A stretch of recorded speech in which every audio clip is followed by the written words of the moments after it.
लड़ाई कहां से शुरू हुई थी? लड़ाई शुरू हुई थी आजादी की। खत्म कहां हुई? हिंदुओं की पिटाई पर। आपने कहा मुसलमान जहां होते हैं वहां समस्या है। आपने कहा हिंदुस्तान में ये हिंदुओं के खिलाफ है।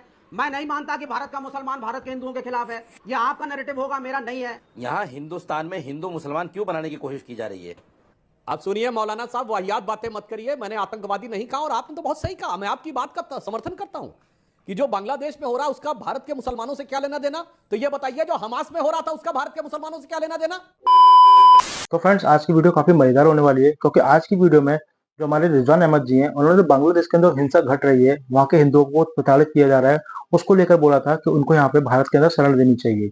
जिस बात को लेकर विवेक श्रीवास्तव ने कुछ थोड़ा सा नाराजगी जताई, तो इस बात को लेकर जो रिजवान अहमद जी हैं उन्होंने उनको अच्छे से पेल दिया।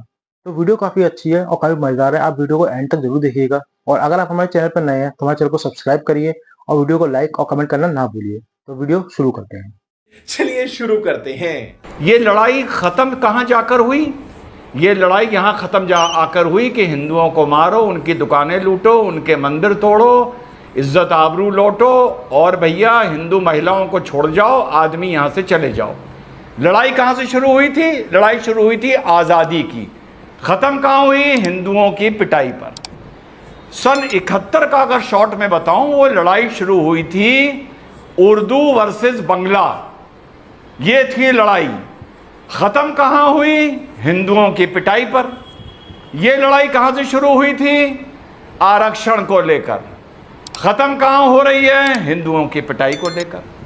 तो जब भी हम मुसलमान, अगर फॉर एग्जाम्पल अगर आप मान लें कि अरब में एक रेवोल्यूशन आ जाए या यूएई में एक रेवोल्यूशन आ जाए, तो पता है वो रेवोल्यूशन खत्म कहां होगा? जो गैर मुसलमान यूएई में काम कर रहे हैं उनकी पिटाई करके खत्म होगा। तो जब भी हम देखिए, ये हकीकत है, कोई माने अनमाने, जब भी हम ताकत में होते हैं और कोई आंदोलन करना होता है तो उस आंदोलन को हम एक डायरेक्शन देते हैं जी कि पहले वहां की अकलियत की पिटाई करो, उसके बाद फिर देखा जाएगा जो होगा। तो ये एक ट्रेंड है और मुझे ये ट्रेंड बिल्कुल भी सरप्राइज नहीं करता है। भारत को इसमें कड़ा कदम उठाना चाहिए।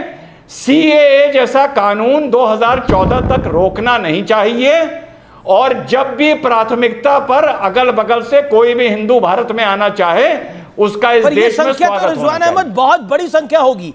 यह संख्या तो एक एस्टिमेट लगाया जा रहा है 1 करोड़ के आसपास की हो जाएगी।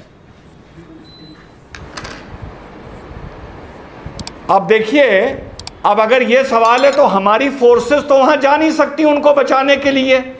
फिर आप ये बताइए कि आप क्या उनको वहां मरने के लिए छोड़ देंगे? पहला सवाल संख्या का सवाल। और अगर संख्या की बात है तो इससे पहले भी 2 करोड़ लोग यहां पर घुसपैठिए घुस के खा रहे हैं। तो अगर घुसपैठियों के बजाय कोई शरणार्थी भी आके 2 रोटी खा लेंगे तो क्या फर्क पड़ जाएगा भाई? वो तो शरणार्थी हैं। और क्या आप हिंदुस्तान में बैठ के सिर्फ डिबेट करके उनकी जान माल की रक्षा कर सकते हैं या नहीं? बिल्कुल, आप भी सवाल अपने से पूछिए और सरकार भी पूछे। जी, आपने कहा मुसलमान जहां होते हैं वहां समस्या है। आपने कहा हिंदुस्तान में ये हिंदुओं के खिलाफ है।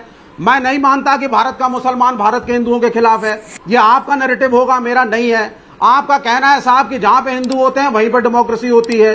बड़ा अच्छी बात है आपने कहा, ठीक है। दूसरे धर्मों पे उंगली उठाना आप कृपा करके बंद करें। जो अभी बड़ी बड़ी बातें कर रहे थे विवेक श्रीवास्तव जी, उनकी बात का जवाब उस समय की घटना 30 साल पहले का बांग्लादेश और पाकिस्तान और आज का भारत खुद ब खुद दे रहा है। हमेशा एक बात समझ में नहीं आती मेरे, बांग्लादेश की लड़ाई को यहां हिंदुस्तान में हिंदू मुसलमान क्यों बनाने की कोशिश की जा रही है? बांग्लादेश में एक लड़ाई है, चाहे उनके अपनी अंदर की कैसी भी लड़ाई है, हम घोर विरोध करते हैं इस बात का कि वहां मंदिर तोड़े जा रहे हैं, हिंदुओं पे अटैक है, हम घोर विरोध करते हैं इसका। लेकिन यहाँ के मुसलमानों को क्यों दबाने की कोशिश की जा रही है ये कहकर के साहब वहां ऐसा हो रहा है? किसने करा? यहाँ का हिंदुस्तान का मुसलमान थोड़े जा रहे हैं वहां करने के लिए। किसने करा? सारे डिबेट में जो जितने लोग बैठे हुए हैं, अरे सुधांशु त्रिवेदी की तकरीर सुन लो आप, ये तो रूलिंग पार्टी के एमपी है। ये बताने की कोशिश कर रहे हैं कि मुसलमान आतंकवादी होता है। सारी दुनिया को इन्होंने गिनवा दिया, वहां ये होता है, वहां ये होता है, वहां ये होता है। इनको ये नजर नहीं आता। ये देखिए 6 जगहों की तस्वीर तो मेरे पास है कि मुसलमान लड़के मंदिरों के सामने चैन बना के खड़े हुए हैं। सारे लोग आतंकवादी नहीं होते, सही सारे कह लोग रहे हैं बुरे नहीं होते हर जगह। कुछ लोग होते हैं वो सब जगह है। यहां भी है हिंदुस्तान में, कांवड़ यात्रा लेकर जाते हैं लेकिन हमले करते हैं मदरसों पर। यहां भी होता है, यहां के नहीं होता है। आप मतलब मदरसों आप के ऊपर बांग्लादेश किस की तरह जो का स्थिति अटैक है आप उसको सरकार भारत में के साथ बैठे हुए कंपेयर लोग कर रहे हैं। मस्जिदों में मतलब बांग्लादेश की जो स्थिति है उसको अरे भाई, भारत अब के साथ कंपेयर कंपेयर करने कर रहे की बात आ गई। हैं। अभी आप जब ज्ञान दे रहे थे, सुधांशु- अभी सुनो, आप ही ज्ञान जब दे रहे सुधांशु थे। त्रिवेदी- एक सीधी भाई साहब, साहब, सुनो, अभी आप ही मुझे ने ये बोलने ज्ञान दो, मैं एक वर्धन घंटे किया के बाद कि मुझे- आप भारत के अंदर इस मुझे- चर्चा को क्यों लेके आ रहे हैं। अभी आप कावड़ को बीच में ले आए, आप ही ने क्या है अभी अरे कावड़ को भाई बीच के साहब, अंदर। कावड़ का क्या लेना 32 देना बांग्लादेश की स्थिति के साथ? सुनो, 32 कावड़ यात्रियों का क्या लेना देना? 32 अमित मिनट जी। के बाद आप मेरे पास नहीं, आए मैं हो। आपके पास, मुझे 1 मिनट मैं तो बोलने आपके दो। पास, 32 मिनट के बाद 2 आए। मिनट के लिए और आ जाऊंगा। मैं आपके पास अमित 5 जी। मिनट के लिए और आ जाऊंगा, लेकिन आप अपना हाँ, पॉइंट तो बोलने देखिए, तो आप क्या दीजिए बोल कम रहे से हैं। कम। हिंदुस्तान का कोई मुसलमान उन मुसलमानों के साथ नहीं खड़ा हुआ है, लेकिन दुख जब होता है जब हमें उनके साथ खड़ा कर दिया जाता है ये कहकर कि मुसलमान आतंकवादी होता है। और सुधांशु त्रिवेदी ने भारत का नाम लिया और ये कहा कि भारत में हिंदुओं के साथ लड़ाई है मुसलमानों की। ये बड़ा दुर्भाग्यपूर्ण बयान है सुधांशु इनका। त्रिवेदी ने इस बयान पर आतंकवादी इनको माफी शब्द तो मांगनी इस्तेमाल चाहिए। ही नहीं हिंदुस्तान में मुसलमान की लड़ाई नहीं है, ठीक है, बिल्कुल सुधांशु करा है। त्रिवेदी। आप सुन लीजिए। नहीं बिल्कुल नहीं, बिल्कुल आप नहीं वापस करा। कीजिए इनको बात। ओके, सुधांशु इन्होंने त्रिवेदी, सारे मुल्कों का नाम सुधांशु लिया, त्रिवेदी, सुधांशु हिंदुस्तान त्रिवेदी। का शुरू में नाम लिया। सुधांशु त्रिवेदी 30 सेकंड। मौलाना ये साहब, बड़ा दुर्भाग्यपूर्ण बयान अब है। आप शांत- मौलाना ऐसे साहब, उस वाहियात व्यक्ति का बातें जो मत करिए। राज्यसभा का- आप सुनिए मौलाना साहब, वाहियात बातें मत करिए। मैंने आतंकवादी नहीं कहा और आपने तो बहुत सही कहा। मैं आपकी बात का समर्थन करता हूं कि जो बांग्लादेश में हो रहा उसका भारत के मुसलमानों से क्या लेना देना। तो यह बताइए जो हमास में हो रहा था उसका भारत के मुसलमानों से क्या लेना देना। काहे फिलिस्तीन पे बयान दे रहे थे?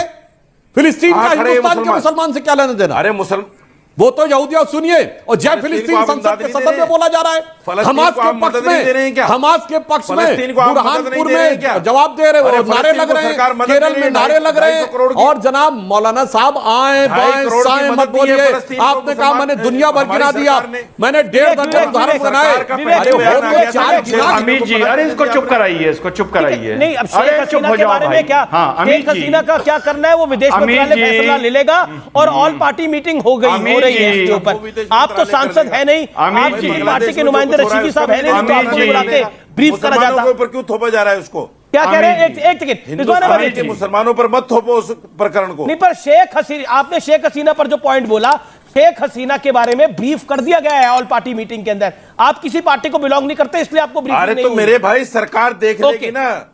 एक सेकंड मैं सर, तो ये कहता हूं कि sir, you Bangladesh made your को point, मौका okay। अच्छा है, रशीदी साहब, हिंदुस्तान रशीदी में मिला साहब, लो। अरे आपने चुप तो रहो। कावड़ को भी मिला लिया। ओके, रिजवान अहमद, रिजवान अहमद।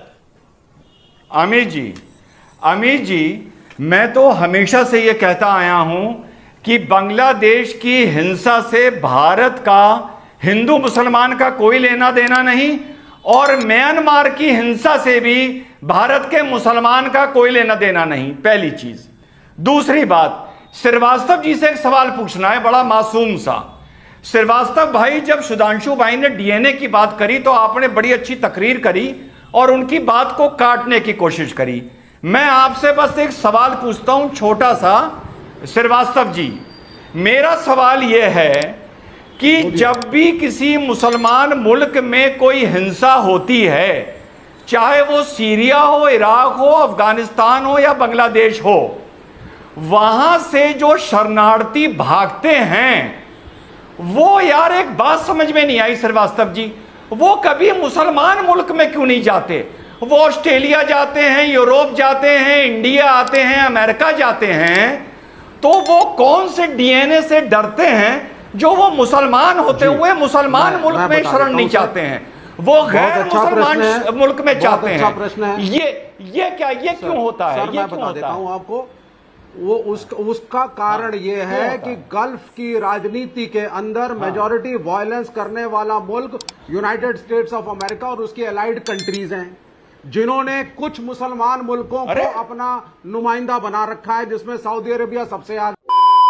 तो फ्रेंड, जैसे कि हमने वीडियो के अंदर देखा कि रिजवान अहमद जी ने कितना अच्छा जवाब दिया विवेक श्रीवास्तव को, जबकि वो भी एक मुसलमान ही है। लेकिन ऐसा नहीं होता कि हर मुसलमान खराब होता है, लेकिन फिर भी आप देखो कि वो कितने अच्छे हैं। आप गलत को गलत कहना तो सीखो या सही को सही बोलो, लेकिन यहाँ पे क्या है, ऐसे जो लोग हैं विवेक श्रीवास्तव जैसे, वो कभी गलत को गलत बोलते ही नहीं है। आप गलत चीज को भी सपोर्ट कर रहे हो, वो गलत होता है।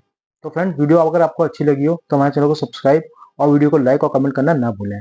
मिलते हैं नेक्स्ट वीडियो में।